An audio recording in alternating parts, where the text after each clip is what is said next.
اللہ تبارک و تعالی قرآن مجید میں ارشاد فرماتا ہے، اور کتاب میں موسیٰ کا ذکر بھی کرو، بے شک وہ ہمارے برگزیدہ اور پیغمبر مرسل تھے، اور ہم نے ان کو طور کی داہنی جانب سے پکارا اور باتیں کرنے کے لیے نزدیک بلایا، اور اپنی مہربانی سے ان کو ان کا بھائی ہارون پیغمبر عطا کیا۔ ناظرین گرامی، اللہ تعالیٰ نے مختلف مقامات پر اپنے کلام پاک میں حضرت موسیٰ علیہ السلام کا ذکر فرمایا ہے۔ آپ علیہ السلام کا قصہ کئی جگہوں پر مختصر اور کئی جگہوں پر طویل بیان ہوا ہے۔ زیر نظر و سماعت ویڈیو حضرت موسیٰ علیہ السلام کے عصا مبارک کے معجزہ کے حوالے سے ہے، آپ تمام احباب کی توجہ درکار ہے۔ حضرت موسیٰ علیہ السلام کے ہاتھ میں ایک عصا تھا۔ اللہ تعالیٰ نے فرمایا، اے موسیٰ ذرا اس عصا کو زمین پر تو ڈالو۔ حضرت موسیٰ علیہ السلام نے عصا مبارک کو زمین پر ڈالا تو وہ باحکم اللہ ایک خوفناک سانپ بن کر لہرانے لگا۔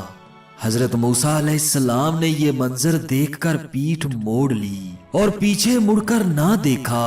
اللہ تبارک و تعالیٰ نے فرمایا، اے موسیٰ ڈرو نہیں، اسے پکڑ لو، یہ پھر وہی عصا بن جائے گا۔ چنانچہ آپ علیہ السلام نے اس سانپ کو پکڑا تو وہ پھر عصا بن گیا۔ اللہ تبارک و تعالیٰ نے یہ بھی ایک معجزہ عطا فرما کر حضرت موسیٰ علیہ السلام سے فرمایا کہ آپ فرعون کی طرف جاؤ اور اسے ڈراؤ اور اس کو سمجھاؤ کہ وہ کفر و طغیانی کو چھوڑ دے، اور اگر وہ معجزہ طلب کرے تو یہ عصا ڈال کر اسے دکھاؤ۔ حضرت موسیٰ علیہ السلام شرف نبوت سے مشرف ہو کر جب فرعون کے دربار میں پہنچے تو اس سے فرمایا کہ اے فرعون، میں اللہ کا رسول ہوں اور حق و صداقت کا علم بردار ہوں، دعوی خدائی کو چھوڑ دو اور ایک اللہ کا پرستار بن جا۔ فرعون نے کہا، اگر تم اللہ کے رسول ہو تو کوئی نشانی دکھاؤ۔ حضرت موسیٰ علیہ السلام نے فرمایا، تو لو یہ دیکھ لو۔ آپ علیہ السلام نے عصا مبارک زمین پر ڈال دیا۔ جب آپ علیہ السلام نے وہ عصا مبارک زمین پر ڈالا تو وہ ایک بڑا اژدہا بن گیا، زرد رنگ، منہ کھولے ہوئے، زمین سے 1 میل اونچا اپنی دم پر کھڑا ہو گیا، اور ایک جبڑا اس نے زمین پر رکھا اور ایک قصر شاہی کی دیوار پر۔ پھر اس نے فرعون کی طرف رخ کیا تو فرعون اپنے تخت سے کود کر بھاگا، اور لوگوں کی طرف رخ کیا تو ایسی بھاگ پڑی کہ ہزاروں آدمی کچل کر مر گئے۔ فرعون گھر میں جا کر چیخنے لگا اور کہنے لگا، اے موسیٰ تمہیں اس کی قسم جس نے تجھے رسول بنایا، اس کو پکڑ لو۔ حضرت موسیٰ علیہ السلام نے اس کو اٹھا لیا تو وہ دوبارہ سے عصا بن گیا اور فرعون کی جان میں جان آئی۔ حضرت موسیٰ علیہ السلام کے عصا کا سانپ بن جانا فرعون کے لیے بڑی مشکل کا باعث ہوا اور وہ بڑا گھبرا گیا۔ فرعون کے درباری فرعون سے کہنے لگے کہ موسیٰ کہیں سے جادو سیکھ آیا ہے، اب تم بھی اپنی ساری مملکت سے جادوگروں کو جمع کرو اور ان کو موسیٰ علیہ السلام کے مقابلہ میں لاؤ۔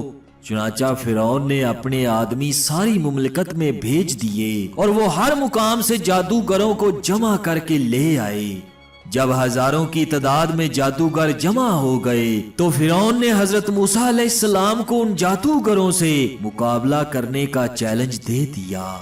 حضرت موسیٰ علیہ السلام نے ان کا چیلنج قبول کر لیا۔ فرعون نے پوچھا، دن کون سا ہوگا؟ آپ علیہ السلام نے فرمایا، تمہارے میلے کا دن مقرر کرتا ہوں۔ یہ فرعونیوں کا ایک ایسا دن تھا جس دن وہ سج سمر کر کے دور دور سے جمع ہوتے تھے۔ حضرت موسیٰ علیہ السلام نے یہ دن اس لیے مقرر فرمایا کہ یہ روز ان کی شان و شوکت کا دن تھا۔ اس دن کو مقرر کرنا سب لوگوں پر حق واضح کر دینے کے لیے تھا۔ چنانچہ جب وہ دن آیا تو ہزاروں جادوگر مقام مقررہ پر پہنچ گئے اور حضرت موسیٰ علیہ السلام بھی تشریف لے آئے۔ ہزارہا کے اس اجتماع میں ان جادوگروں نے اپنی اپنی رسیاں اور لاٹھیاں ڈال دی۔ جب ڈالی تو وہ سب کی سب سانپ بن گئی اور دوڑنے لگی۔